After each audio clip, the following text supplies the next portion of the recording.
Welcome to Crooked History, Wessex edition. Alfred the Lesser tried unsuccessfully to fill his father's shoes.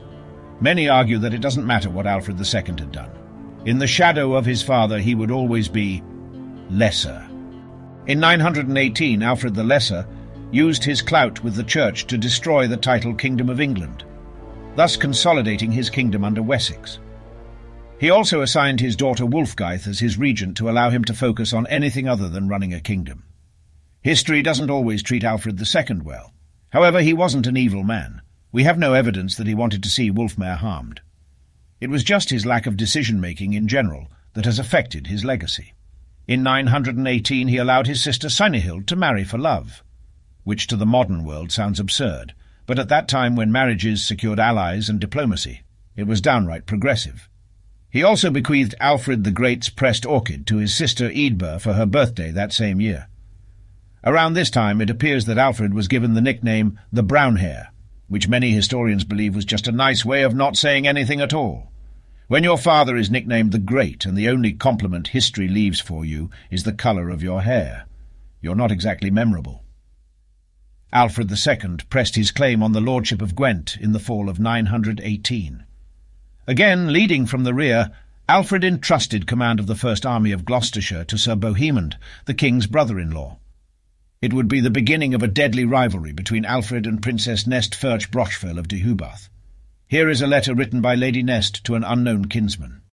The words I put to parchment tremble with the weight of a secret I dare not speak aloud.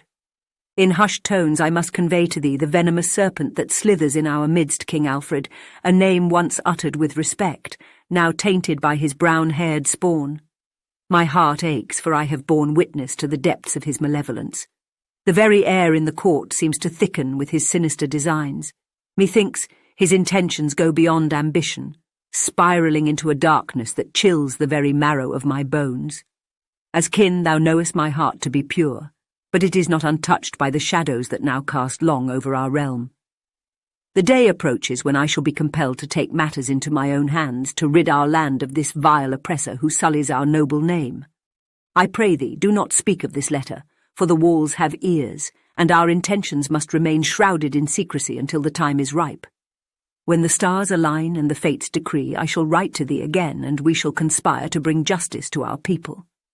Until then, keep thy ear to the whispers of the court, for we must be vigilant and patient in our pursuit of vengeance, with unwavering resolve, Lady Nest. Welsh historians refer to it as the slaughter of Gwent. Sir Bohemond utterly destroyed the forces of Princess Nest. An entire generation of Welshmen were annihilated on that fateful day, September 17th, 918. It would not be forgotten. Princess Nest ceded the lordship of Gwent to Alfred and sued for peace through the church. Alfred arranged a marriage for his niece Sterren to Castile to forge an alliance, but again proving to be progressive for the era.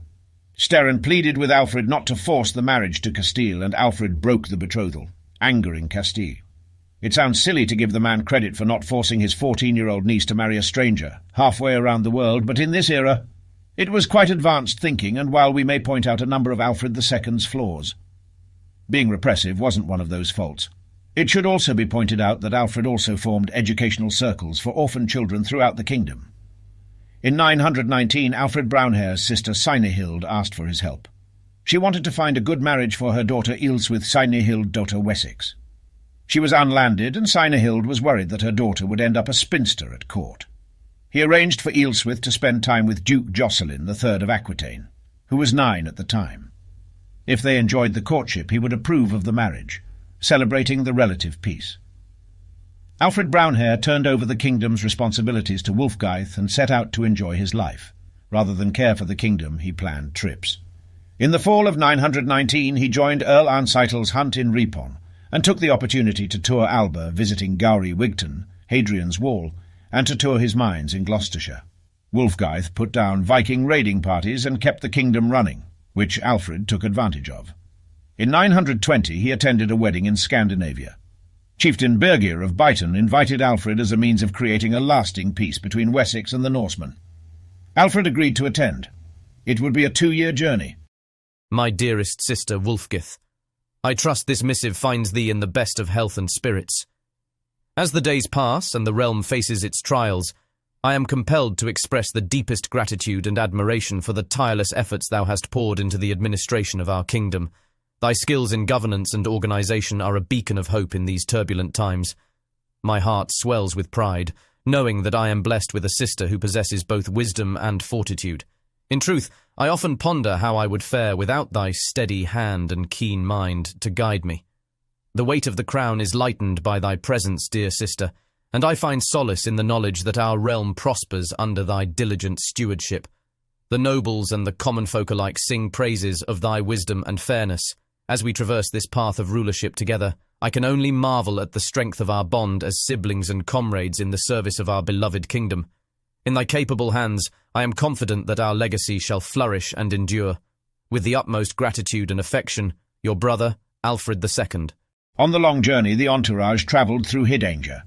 In the weeds, Alfred found a young boy, who appeared to be feral according to legend.